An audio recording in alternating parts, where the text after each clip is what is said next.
Der wahrscheinlich schönste Fiat Ducato slash Boxer slash was weiß ich, Jumper-Ausbau, den es gibt. Ihr kommt aus Berlin und ihr habt euch dazu entschlossen, mal alles neu zu denken, alles ganz anders zu machen.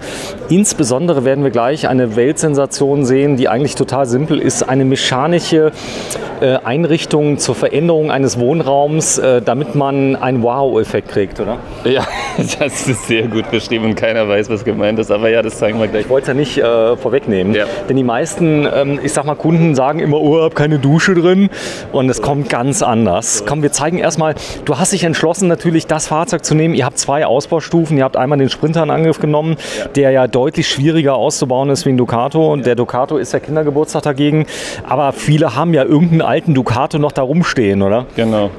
Das haben wir gemacht. Also Ducato, wer es weiß, der ist ja baugleich inzwischen nicht nur mit dem Jumper und dem Boxer. In dem Fall ist es ein Boxer, den wir hier sehen, aber auch jetzt inzwischen mit dem Opel Movano. Das ist ja jetzt seit neuestem auch schon baugleich. Und ja, wir machen das auf dieser Basis. Wir können aber auch tatsächlich unsere Möbelmodule in einen Crafter einbauen oder in andere Fahrzeuge. Also komm, wir zeigen das mal gerade. Ihr seid sehr liberal in dem Hinblick, dass ihr Leute, die selbst ausbauen möchten, unterstützt. Das heißt, die werden nicht rausgeworfen, sondern ihr sagt, hier komm, wir helfen euch, damit sowas entsteht, oder? Genau, im Prinzip kann man bei uns von einem Fenster einbauen bis fertigen Komplettausbau können wir alles machen. Also wir sind da sehr flexibel. Ja? Es geht in die Richtung. Man kann auch die Möbelmodule kaufen. Ja? Also man kann, das geht auch? Ja, man kann die selber einbauen. Das geht. Sag mal, das Ganze ist so orientiert ein bisschen am Vanlife, oder? Das heißt, die Selbstausbauer, du brauchst dich da nicht zu verstecken, oder? Nee, absolut nicht. Wir sind ja auch in Berlin ansässig und da gibt es auch sehr viele Interessierte, die auch nicht ein großes Budget haben und entsprechend versuchen wir da alles zu adressieren. Man kann aber auch sagen, ich will den so fix und fertig haben von euch. Das geht auch. Absolut. So. Man kann ein Fahrzeug mitbringen, man kann auch direkt das Fahrzeug bei uns fertig abholen, so neu von uns. Wieso habe ich von euch noch nie was gehört? Weil das sind die Ausbauten sind, wenn wir gleich den Wow-Effekt sehen, den ich ja nur umschrieben habe, ihr habt viel zu tun, oder?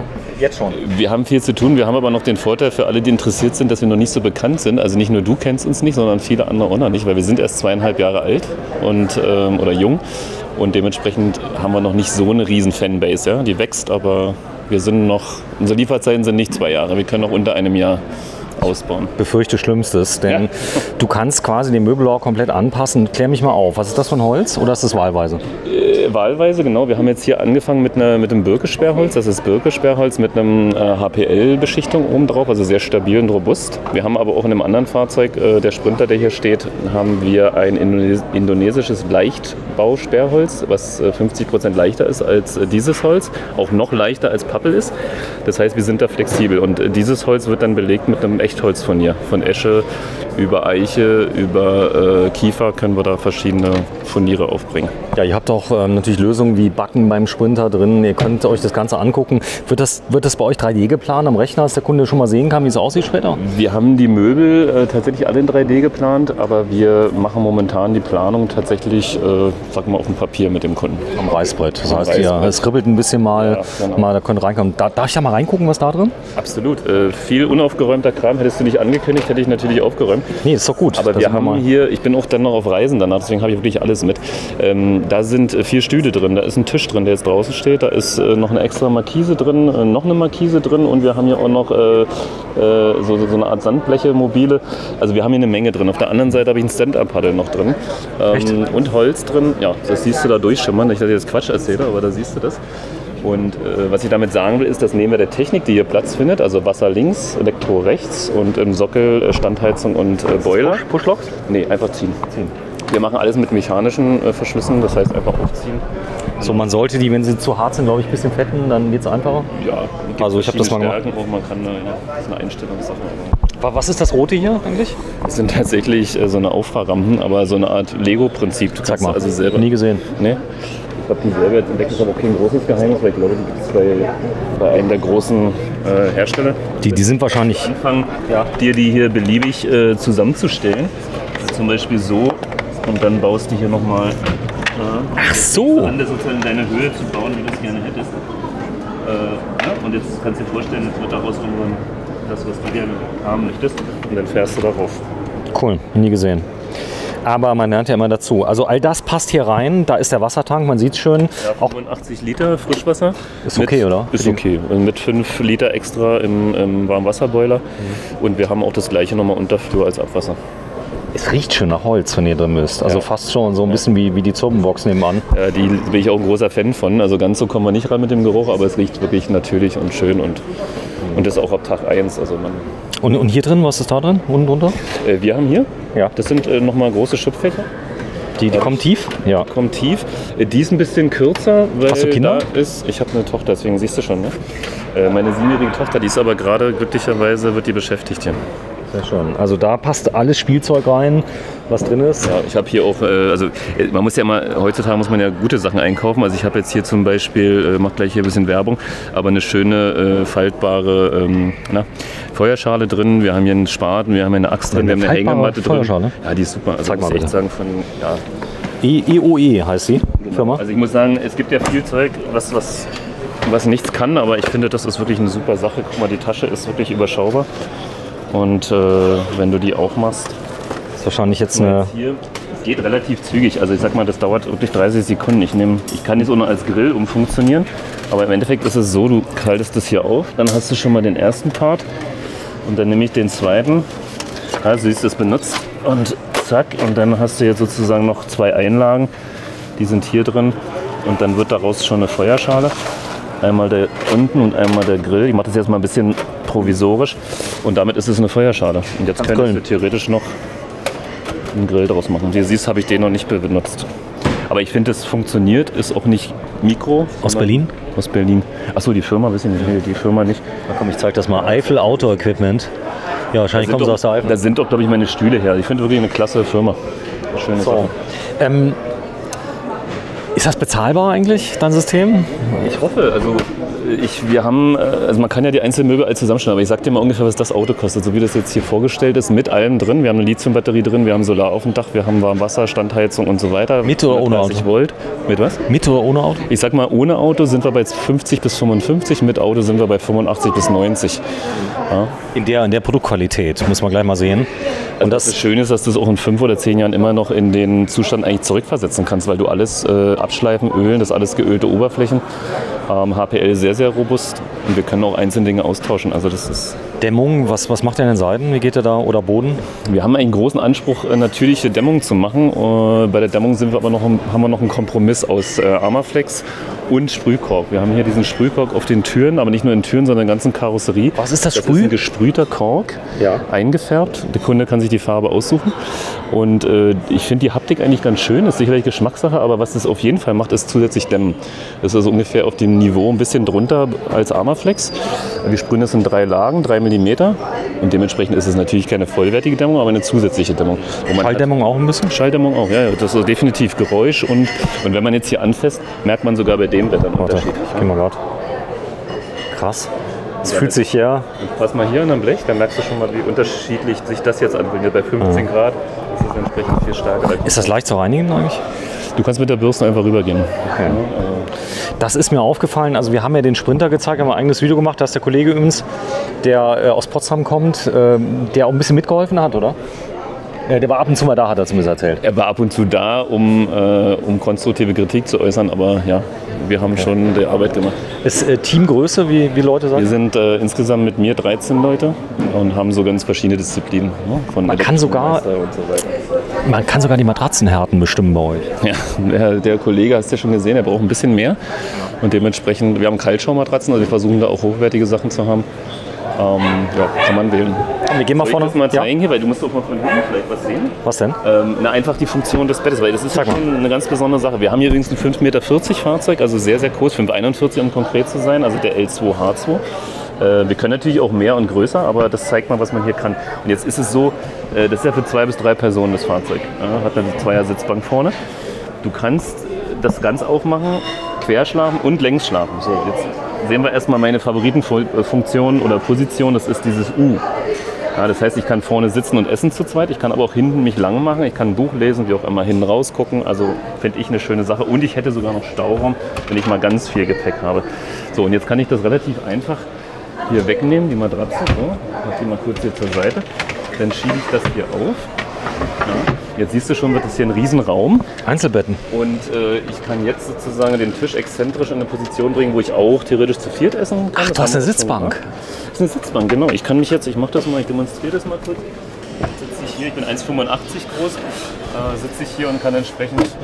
Nochmal, du kannst binnen, das waren jetzt 5 Sekunden, aus dem Bett, klar, da sind natürlich noch Bezüge drauf und so, aber... ich habe mir tatsächlich abgewöhnt mit Bezügen. Ich mache abends, ich wende die Matratzen, habe einen weichen Bezug hier unten drauf und dann ist das quasi mein Laken. Kann man abziehen und waschen. Und die schläft wo, die Kleine? Dann, wir schlafen beide hier. Also, beide hier? Okay. Das heißt, ich bin mit meiner Tochter jetzt alleine unterwegs hier. Gut, da ist das so, mein Sohn ist 10, der ist immer beim Papa dann beim Camping. Das ist ja normal. Man kann aber auch zu zweit mit einem Kind, und das würde ich dann vielleicht mal von vorne zeigen, ich kann daraus auch ein Längsbett machen mit 1,80 x 1,90. Also das geht auch. Und einen Querschläfer. Also das haben wir. Toll finde, ist das Holz hier oben. Also hat das irgendeine Funktion noch, außer dass es schön aussieht? Das sieht nur schön aus. Das ist ein Kiefer, ist das. Das nimmt keine Feuchtigkeit auf, nix. Das ist ja, das Holz insgesamt ist alles geölt und nimmt auch Feuchtigkeit auf und dann gibt es wieder ab. Aber wir haben jetzt nicht deswegen die Decke so gestaltet. Die Rahmen finde ich klasse. Hast du selber gemacht? Von den Fenstern? Genau, die bauen wir selber. Genau. Also alles, was man im Auto sieht, haben wir irgendwo selber entwickelt und gebaut. Das ist schon viel Aufwand. Ich meine, du bist ja nicht alleine in dem Markt. Ihr habt euch eine tolle Idee erfunden. Sollen wir mal den Wow-Effekt mal zeigen? Bleib mal da sitzen, wo du gerade bleibst. Ich komme mal von der anderen Seite rum, dass wir den Raum noch mal sehen. Und schließ mal bitte die Türen. Ich helfe dir mal gerade. Die eine Tür mal zumachen. Ist okay? Ja, klar. So, einmal so. Einmal vorsichtig. So, einmal kurz zumachen. So, dann kann man nämlich jetzt sehr schön das ganze Raumgefühl mal sehen. Ist jetzt hier drin. Und das ist natürlich der geschlossene Raum, der hat so richtig Atmosphäre hier drin. Wenn die Türen offen sind, wirkt das leider ein bisschen wie so ein Durchgangszimmer. Und jetzt merkt man mal, wie du den benutzen kannst, den Raum. Und da fehlt es den meisten Reisemobilen in Ducato-Größe, gerade auf 5,40 Meter, die haben keine Sitzgruppe. Das stimmt. Ich finde auch genau diese kleinen Fahrzeuge, da muss fast eine Sitzgruppe hin, speziell wenn man noch eine Dusche und eine Toilette haben will. Ja. Alle Ausbauer, die das selber ausbauen, die bauen das so aus, wie du das machst. Das heißt, rückbaubar, vielleicht ein bisschen anders auch teilweise. Dieser Tisch, der müsste, wenn es ihn noch nicht gibt, neu erfunden werden. Der ist so genial, den kriegst du in ein paar Sekunden zurückgebaut. Und du kannst jede Position annehmen. Zeig mal bitte. Genau, also wenn wir jetzt noch mal in die Sache gehen, die ich schon angekündigt habe, eigentlich das ist ja meine Favoritenposition. Ich ziehe das hier hinten normalerweise als U zusammen. Ja, das bringt mir den Vorteil, noch weniger Umbauarbeiten von Tag auf Nacht. Und ich habe hier eigentlich wirklich mehr als ausreichend Raum. Und jetzt haben wir auch das Deko-Deckchen noch mit hinmachen. Und ich habe jetzt den Vorteil, dass ich auch mal mich hier einfach zwischendurch die Lümmel lang in Lümmelpositionen bringen kann. Und hier vorne, ob derjenige jetzt gerade arbeiten muss oder essen will, das ist mir relativ egal. Ne? Warte, ich gehe mal ganz zurück, das war mal so ein Gesamt. Was ich toll finde, ist, du hast dich vorne für einen Vorhang entschieden, weil euer Konzept braucht ja keine Sitzgruppe vorne. Das ist mir eben schon bei dem Sprinter aufgefallen. Dadurch wirkt das Ganze auch nicht so wohnmobilmäßig. Da kannst du jetzt nicht durchgucken, fühlen sich viele auch viel sicherer. Also das ist so, oder? Vor allen Dingen, worum es mir auch immer geht, dass es schnell geht. Also schnell zu, abends eine Sekunde und dann ist es erledigt. Dieses Auskleiden, das ist auch eine gute Lösung, aber es dauert halt ein bisschen. So, man sieht auch wirklich, wie viel Platz du hast. Die Lümmelposition, wenn ihr abends mal unterwegs seid mit der Tochter und so, ist die Größe gut? Die ist super und jetzt wird es ja noch besser. Wir haben das mal gehabt, es hat geregnet und so macht man sich gemütlich, Heizung an und dann kann man den Tisch ja auch da lassen. Und dann schiebe ich das sozusagen hier zusammen. Ja. Ich mache das jetzt mal, ich deute das mal nur an, weil das Kissen ist jetzt vorne. Man kann sich das jetzt vorstellen, da wird daraus eine relativ große Liegesitzgruppe. Und ich kann jetzt sowohl im Bett oder frühstücken oder essen, ich kann aber auch einfach mal einen Film gucken oder so. Und das kann man sich richtig gemütlich machen. Da können 2 Leute einfach liegen, können Netflix gucken abends, eine Serie. Ja, das haben wir dann auch gemacht und das war echt schön. Und wenn man jetzt wieder zum Schlafen kommt, dann haben wir hier 1,88 gerade in der Länge, um das jetzt mal so darzustellen, 1,40 in der Breite. Und wenn einem das nicht ausreicht, dann kann man das, wie gesagt, den Tisch, den nehme ich hier einfach ab, den ziehe ich ab, lege den hier zwischen, der hat hier eine Falz. Wenn du mal guckst, der hat hier eine Falz. Und die hängt zwischen den Möbeln. Nee. Dann wird daraus ein 1,90 Längsbett mal 1,80 Breite. Nochmal, du hast in einem 45 in binnen Sekunden ein Mach mal. Einmal zeigen. Ich lasse mal das Tischbein jetzt da. Das muss ich natürlich irgendwann auch mal wegnehmen. So, dann drehe ich den Tisch. Weil der so kurz ist, hat er die Aussparung für die Dusche. Also so kurz meine ich jetzt, weil das Auto so kurz ist. Man kann natürlich beim längeren Auto das auch nochmal flexibilisieren. So, jetzt hängt er drin. Warte mal. Ja. Jetzt ist er drin in der Falz und jetzt kann er auch nicht mehr weg. Ich kann auch mal demonstrieren. Ne? Hier ist er. Der ist stabil. Jetzt kommen hier noch 2 Matratzen drauf und dann habe ich entsprechend hier meinen riesen Schlafbereich. Also du hast binnen kürzester Zeit Längsbetten auf 45. Und da kannst du die Beine lang machen, komplett. Ich kann sogar auf der Seite lang machen Ja. und hier habe ich sogar noch mehr. Also ich sag mal, ich denke mal so alles bis 1,90. Ich muss das mal, wenn mal gerade da sitzen bleibst. Soll ich sitzen bleiben? Ja, weil ich muss das mal zeigen, dass man den Gesamteindruck... Ich für dich auch nochmal das Kissen hinlegen hier, aber... Nee, brauche ich nicht. Also das kann ich mir vorstellen. Das heißt, du hast die kompletten Längsbecken. Die sind dabei, die Kissen üblicherweise, werden die mitgeliefert? Wer macht die Kissen für dich? Wir lassen die tatsächlich von der lokalen Schneiderin schneidern. Den Stoff bestellen wir extra, die Matratzen, Inlay bestellen wir extra. Das heißt, du bist nicht angewiesen auf einen Stoff, sondern der Kunde kann sagen, ich hätte gern den Stoff. Ja. Cool. Wir nehmen ja relativ hochwertigen Stoff, auf Feuerfest etc. und sind ganz zufrieden damit.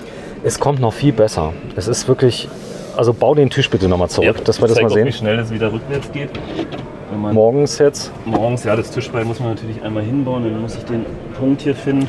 Tochter ist 7, sagst du? Die 7. 7 und die kann auch selbst aufs Klo gehen. Hat die das schon gecheckt, relativ schnell? Die ist da ganz firm drin, ja. Okay, weil wir werden gleich zeigen, es gibt nicht nur eine Toilette oder ein Waschbecken, es gibt noch viel mehr. Wir sind auf 5,40 Meter Kinder. Ich muss es immer so betonen, weil... Wir haben hier auch noch ein bisschen Extralicht, aber das macht die Sache eher ungemütlich. Ne? Also wir haben, um einfach noch ein bisschen vielleicht die Helligkeit zu haben, Putzlicht. Putzlicht bzw. Arbeitslicht. Wenn es ganz trübe draußen ist, dann ist es so ein Tag-Imitationslicht. Zeig mal gerade hier drunter, was ist das da? Genau, wir haben jetzt wie gesagt nichts präpariert und aufgeräumt. Wir haben jetzt hier riesen Schubladen nochmal mit meiner Unterwäsche und dann haben wir hier oben nochmal den Kinderkram. Also wir haben hier noch 2 lange Schubladen. Lebensmittel haben wir hier drin. Rechts unten, was ist da drin in der Schublade? Auch Lebensmittel und also da packe ich meistens immer das rein, was man alles so nicht kühlen muss und mitnehmen muss. Du hast einen Stauraum ohne Ende. Ich habe wirklich relativ viel Stauraum und ich habe auch da oben nochmal über der Fahrerkabine Stauraum. Was ich toll finde, du hast hinten im Schlafbereich die Oberschränke weggelassen. Und das ist nämlich so erdrückend, wenn du hinten Oberschränke baust. Da fehlt dir die komplette Freiheit von dem Auto, oder? Ja, ich habe eigentlich nichts gegen Oberschränke. Man muss auch zugeben, wenn ich hier sitzen möchte, dann kann ich mir gar keine Oberschränke leisten. Wir haben auch andere Betten im Programm, da bauen wir auch hinten auch mal 2 Oberschränke hin. Das machen wir schon. So, dann hast du hier oben noch Platz? Hier oben habe ich auch noch ordentlich Platz. Ja. Wie du siehst, wir leben hier auch in dem Auto. Deswegen ist jetzt momentan auch alles in Benutzung. Spitz und Bube von Rewe. Ja. Dann hier, also das ist jetzt alltäglich in Benutzung. Das ist wirklich alltägliche Benutzung, was man jetzt hier sieht. Das hier ist Coole, nichts verschönt. Coole finde ich ja an dem Holz, das sind Holz wie Bauklötze. Die werden im Laufe der Jahre kriegen die so eine Patina. Die werden so richtig schön geil eigentlich. Sieht man auch schon ein bisschen, hier greift sich das schon ein bisschen ab. Ja. Wenn mir das aber nicht gefällt, kann ich das jederzeit nochmal anschleifen. Wir hatten es jetzt hier vor der Messe, weil bei der letzten Messe hat es ein bisschen gelitten. Da haben wir noch einmal drüber geschliffen und haben das ein bisschen geölt und dann sieht das wieder also das macht ja die Patina neu aus. Das ist, aber wenn man es nicht möchte, aber Patina ist auch wahrscheinlich. Jetzt hast du oben, sieht man immer öfter, ist das echt hier, das Bambus? Das ist echtes Bambus, ja. Okay. Hat das einen Vorteil? Naja, ich finde, es ist wahnsinnig robust. Ich habe das mal bei diesen Ikea-Brettern, die fast jeder im Schrank hat, irgendwo gesehen. Die habe ich 5 Jahre lang nicht geölt und benutzt und sehen immer noch gut aus. Und das ist tatsächlich bei Bambus so. Das ist unglaublich robust. So, 540, Arbeitsplattenerweiterung. Hast du in... Genau, jetzt haben wir hier diesen Kochbereich. Wir können also wirklich uns relativ ausbreiten.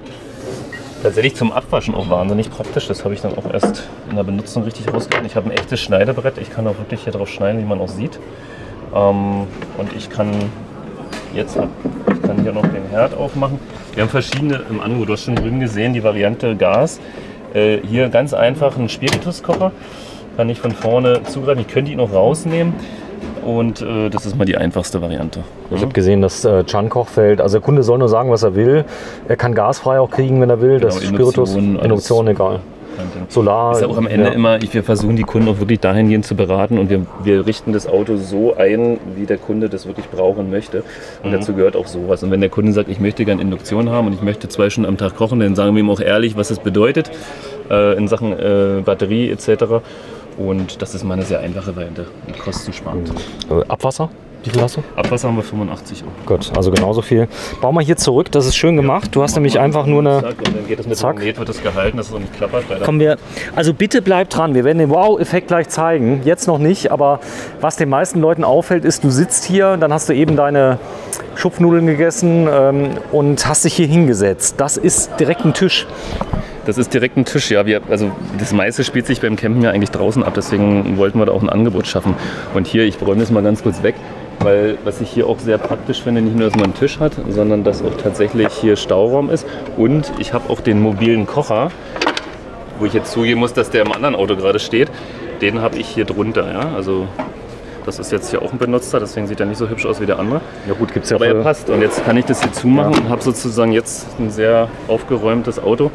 Und wenn ich das wieder zurückversetzen will und ich will draußen kurz eine Rast machen, wie gesagt, dann nehme ich den raus, Tisch auf und dann kann ich das hier nochmal erweitern. Das haben wir uns eigentlich überlegt, die Erweiterung, weil ich auch bei der Rast mal die Möglichkeit haben möchte, mich einfach mit einem Stuhl hier ranzusetzen und schnell meine Rast zu machen. Und da brauche ich einfach ein bisschen mehr Tisch. Ja, und jetzt kann ich auch mal sagen, ich esse mal schnell was und deswegen haben wir das nochmal extra erweitert. Was hast du gelernt? Ich bin tatsächlich Wirtschaftsingenieur. Ich habe mit dem hier eigentlich gar nichts zu tun. Du kommst aus dem Vertrieb, gell? So ein bisschen? Ich komme ein bisschen aus dem Vertrieb, ja, also Marketing, Vertrieb und Maschinenbau studiert auch. Und jetzt habe ich gedacht, irgendwann ich muss das irgendwie meine Vision umsetzen. Und inzwischen machen wir das ja mit einem großen Team. Also das mache ich ja nicht alleine. Du bist bereit für Wow? Ja, unbedingt. Der Wow-Effekt ist tatsächlich so, dass die meisten drehen sich schon immer um und wollen schon wieder weitergehen. Und da muss ich immer sagen, stopp, habt ihr schon den Wow-Effekt gesehen? Also einmal ist ein hängender Kleiderschrank. Genau, 5,40 Meter. Wir haben wirklich hier einen Kleiderschrank. Ich dachte immer früher, das ist spießig, brauchen wir nicht, aber ich merke, das ist wirklich was Tolles. Wir haben hier unten auch nochmal ordentlich Platz. Ja, da ist viel Platz. Aber das ist noch gar nicht der Wow-Effekt. Dann haben wir hier, ich muss auch zugeben, der Kollege ist besser vorbereitet, einen recht übersichtlich aufgeräumten Schrank. Also ich bin nicht der beste Zusammenleger, aber es ist viel Platz, wie man sieht. Und jetzt kommt der Effekt, dass ich drehe und diesen ganzen Schrank rausdrehe. Und jetzt hast du dahinter wirklich eine vollwertige Dusche. Und du hast unten links auch noch eine Trockentrenntoilette, die du als Schubfach rausziehen kannst. Ja, das kann ich jetzt gerade nicht machen, weil ich... Ja, warte, ich mach das mal gerade, weil ich kann man... Bei Herz ziehen, weil du das eingerichtet. Nee. Du hast eine Trockentrenntoilette hier drin. Genau. So, dann hast du eine vollwertige Dusche. Das bedeutet volle Stehhöhe. Der Kollege ist über 1,90 Meter. Der ist über 1,90 Meter hoch. Genau, ich bin 1,85 Meter. Wir haben die Dusche auch in 2 Höhen. Das heißt, wenn man sich für ein H3-Fahrzeug entscheidet, dann hat man ja nochmal Innenraumstehhöhe von über 2 Metern. Du musst mal eins machen. Komm nochmal bitte mal zumachen. Dann kannst du schließen. Das wäre die geschlossene Position, die Mittenposition. Das ist ganz geschlossen. Komm mal zu mir bitte. Willst du die zu mir? Mittenposition nochmal sehen? Ja, Mittenposition. Machen wir gleich mal. Die Mittenposition ist ja, wenn man drin ist. Dann heißt es, hat man hier eine extra Tür, da hat man einen Innenriegel, den kann man also zumachen. Und da muss man sich natürlich mit seinem Partner abstimmen, kurz sagen, ich bin mal 5 Minuten auf Toilette, weil jetzt kann ich nicht mehr rausgehen. Das ist der einzige Kompromiss, aber das hat bis jetzt noch keinen so richtig gestört. So, und jetzt komm mal zu mir bitte und benutze jetzt mal die Dusche mit geöffneter Tür, dass wir mal zeigen können, dass deine Größe funktioniert. Okay. Also du öffnest hier diese Tür. Genau, ich drehe die einfach so weit, wie komplett. Ich das brauche. Dann gehst du rein. Du bist 1,85 Meter. Ich habe jetzt sogar noch Schuhe an. Ich ziehe mal, weil ich dusche ja selten mit Schuhen. So, ich bin 1,85 Meter. Ich habe hier noch ein bisschen Platz und ich habe hier auch noch mein Dachfenster, was mir auch noch so ein bisschen mehr Großzügigkeit bietet. Ja. Ich zeige das mal gerade. Also, der Fußboden ist übrigens tatsächlich Holz, aber wir gießen den mit Epoxidharz aus, wie im Schiffsbau. Und dementsprechend ist der absolut dicht. Absolut dicht. Waschbecken? Waschbecken haben wir nur draußen. Alles klar. Das haben wir nicht drin. Nee, das ist in Ordnung. Viele fragen dann, was? Ihr habt kein zweites Waschbecken, aber Zähne putzen kannst du auch da. Ja, genau. Sehr schön. Hast du geduscht schon mal drin? Ja, natürlich. Ich habe auch schon bei 0 Grad Außentemperatur hier drin geduscht. Wunderbar. Und die Heizung, was hast du noch drin? Ja. Wir haben tatsächlich eine Luftstandheizung, eine Planar- oder Autotherm. Okay. Kombiniert mit einem Boiler, das heißt also mit der Warmluft, mit der Abluft wird das Wasser geheizt und im Sommer elektrisch zugeheizt. Ein Wärmetauscher. Dann. Genau, ein Wärmetauscher. Okay. Hier der Boden, was hast du da genommen? Da haben wir einen Korkfußboden. Wir haben verschiedene Korkvarianten, bei dem anderen Auto vielleicht auch schon gesehen. Das ist ein durchgefärbter Kork in schwarz. Den können wir auch in ganz anderen Farben färben. Wir können ihn auch in Holzoptik anbieten. Ja, gibt es auch Printkork. Meine blöde Frage. Hast du schon mal Anfragen, Fenster weglassen? Eher nicht, ne. Außer preislich vielleicht. Das so, nee, nicht preislich, sondern Stealth, dass keiner erkennen kann, dass die anderen schläft? Ja, doch, die gibt es schon. Aber ich muss sagen, bei diesem Konzept, also wenn wir dieses Auto vorstellen, dann will eigentlich jeder dieses Auto genau so haben, mit den Fenstern und allem. Manchmal lassen hinten noch ein Fenster weg, aber es gibt selten Kunden, die jetzt wirklich sagen Stealth. Aber könnte man hier machen. Vorne der Vorhang ist ja mit drin, das heißt, du willst es nicht sehen. Das stimmt, aber für mich hat der auch einen praktischen Aspekt, weil er einfach Verdunklung ist, weil er die Wärme auch ein bisschen abschirmt und die Kälte von vorne vom Fahrerhaus und ich muss da nicht so viel Aufriss machen, das abends umzubauen. Weil mit dem Auto kann ich anhalten und in 2 Minuten im Bett liegen. Ne? Das ist halt der Vorteil. Toll. Also Hut ab. Eines der besten Konzepte, die ich je gesehen habe. Ich habe viel gesehen. Das ist ein Kompliment, weil ich kenne dich. Ich verfolge dich ja auch auf YouTube und echt? Deswegen natürlich. Nein, ohne Witz. Also ohne Witz. Hilke habe ich ja gefilmt. Ich habe viel von dir gesehen und deswegen nehme ich das Kompliment sehr gerne an. Ja, also geht nach Berlin. Habt ihr einen Showroom oder wie macht ihr das? Wir haben eine Werkstatt, kein Showroom, aber wir haben immer ein Fahrzeug da. Auch das Ausstellungsfahrzeug hier ist da. Und wir ziehen jetzt nochmal auf eine größere Fläche um und dann haben wir auch ein bisschen mehr noch zu zeigen. Rollt der Rubel ein bisschen für dich? Er fängt langsam an zu rollen, weil wir haben ja viel Entwicklung gemacht, also bis jetzt. Deswegen sind wir hier. Ich zeige mal gerade hier vorne, wir sind ja hier in Friedrichshafen auf einer Messe. Also, Schupfnudeln. Nein, ich zeige mal gerade, wir sind ja hier in Friedrichshafen, das ist ja hier so eine 4x4 entsprechende Offroad-Messe. Da ist das Thema Selbsteinbau natürlich ein großes Thema. Wie viel Selbsteinbau habt ihr denn mittlerweile? Wir haben noch nicht so viele, weil wir das Thema noch ein bisschen klein gehalten haben mit den Modulen, weil wir haben jetzt eine Lieferantenumstellung gehabt und jetzt fangen wir an, das so auszurollen langsam. Guck mal, da fliegt ein Zeppelin. Herrlich, ne? Das ist hart, die fliegen einfach so drüber. Ja, aber das ist schon sehr beliebt. Also wir haben die uns finden, die mögen das sehr, dass sie das auch selber einbauen können. So, Camper Manufaktur Berlin. Du bist nochmal der? Ich bin der Randy. Der Randy, ich habe dich gar nicht nach dem Namen gefragt. Das war ganz schön unhöflich. Ja, das stimmt. Randy, du hast noch mehr Kinder? Ich habe dich auch nicht gefragt. Du bist Sven. Ja. Du hast noch mehr Kinder als deine Tochter? Ich habe tatsächlich nur eine Tochter. Eine Tochter. Ja. Wenn man hier zu dritt mit dem 540er, geht das? Das würde ich sagen geht. Also wer sich damit abfindet, dass man sagt, man sitzt vorne auf einer Doppelsitzbank, was ja auch ganz schön sein kann, dass man alle drei nebeneinander sitzt und dass man hinten auf 1,80 mal 1,90 zusammenschläft, geht das. Aber wir haben erste Anfragen zum größeren Fahrzeugen und wir können jetzt demnächst Aufstelldächer und auch Sitzbänke anbieten. Das heißt, also wir können das auch größer machen. Dann sollte man aber ein 6 Meter Fahrzeug nehmen, nicht mehr ein 45. Das Fahrzeug spielt doch eigentlich keine Rolle. Das heißt, ich könnte mit dem T3 kommen zu dir und sagen, hier, das ist er. Überleg dir mal was, lass den mal hier stehen. Innerhalb der physikalischen Grenzen können wir einiges möglich machen. Ja. Zuladung ist ja ein Thema. Das Material zeigt noch mal gerade, wie leicht das ist. Das kann man ja jetzt nicht richtig zeigen. Aber nicht groß sehen, aber das ist jetzt mal eine Birke. Ja. Und nur, dass das ist im Vergleich weniger als die Hälfte von dem, obwohl es die gleiche Materialstärke ist. Leute, die das hier in die Hand nehmen, die können es kaum glauben, oder? Die sind schon recht beeindruckt, ja. Manche kennen das in der Szene schon, weil es gibt einen Zulieferer, den ich jetzt mal nicht nenne, aber der liefert das zu und der ist auch sehr, sehr erfolgreich damit inzwischen, weil das wirklich ein geniales Konzept ist. Und Zuladung, du hast es gerade angesprochen, der hier wiegt ungefähr voll 3 Tonnen, das heißt wir haben 500 Kilo nochmal Zuladung. Und wir haben bei dem da drüben, hatten wir größere, bei dem Sprinter hatten wir natürlich größere Anforderungen, weil der ja 300 Kilo. 2,7 Allrad. Also überlegen, der wiegt ja auch noch viel. Der wiegt 2,7 leer und den haben wir auf 3.200 voll, mit Tanks voll und allem voll. Ne? Der Kollege hat mir schon erzählt, er macht ja Pferde, Osteopath, genau. Ist viel auf Höfen, genau. Braucht den Allrad. Das ist ein Dienstfahrzeug, habt ihr auch gesehen wahrscheinlich mit dem Schreibtisch. Habe ich ja so gefilmt. Ja. Also es ist eine tolle Lösung. Ich finde die genial, weil du brauchst keine Rundsitzgruppe. Ja. Ich bin auch ein bisschen neidisch, aber ich bin auch froh mit meinem. Alles gut. So, 319er CDI. Hier vorne haben wir ihn. Aber da muss ich auch sagen, das ist ein sehr dankbares Auto für alle Ausbauer, weil du hast gerade Kanten, du hast nicht wie beim Sprinter diesen Albtraum, oder? Ja, er ist 10 cm breiter innen, also man muss nicht immer gleich die Taschen anbringen, damit man quer schlafen kann. Das ist wirklich ein schönes Auto. So, Camper Manufaktur Berlin. Und das Ganze ist in welchem Bezirk seid ihr? In Pankow. Also das ist gleich bei Prenzlauer Berg die Ecke. Oh, das tut mir leid. Wieso? Ja. Habt ihr viel Platz? Ja, wir kriegen jetzt... Das war Spaß. Tschüss. Tschüss, Randy. Danke dir.